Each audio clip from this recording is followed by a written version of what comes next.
नजर का प्यार। संध्या का समय था। सूरज की आखिरी किरणें खिड़की के शीशों से टकराकर लाइब्रेरी की लकड़ी की अलमारियों पर बिखर रही थी। चारों ओर शांति थी, एक ऐसी शांति जो किताबों से भरी इस दुनिया में अपनी ही एक आवाज रखती थी। एक लड़का आर्यन किताबों की रैंक के बीच टहल रहा था। वो किताब ढूंढ रहा था, ध्यान से हर कवर को देख रहा था। दूसरी तरफ एक लड़की रिया उसी रैंक के दूसरी तरफ से किताब खोज रही थी। धीरे धीरे दोनों का हाथ एक ही ओर जाता है। आर्यन और रिया एक ही किताब की तरफ हाथ बढ़ाते हैं। आर्यन मुस्कुराते हुए, ओह सॉरी, क्या आपको ये किताब चाहिए थी?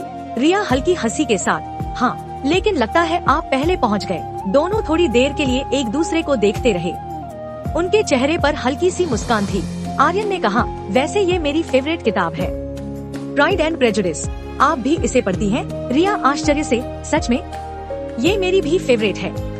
हर बार पढ़ो तो कुछ नया महसूस होता है। दोनों एक दूसरे को देखते हुए हंसते रहे।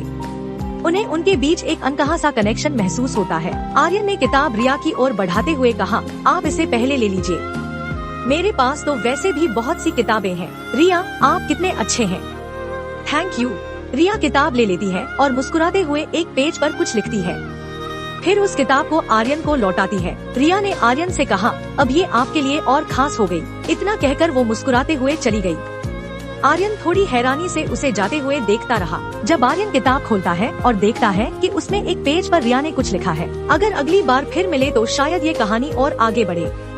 रिया, आर्यन मुस्कुराते हुए सोचता है, शायद लाइब्रेरी मेरी फेवरेट जगह बनने वाली है। इसीलिए कहते हैं कि प्यार पहली नजर में भी हो सकता है, बस आपको सही पल का इंतजार करना होता है।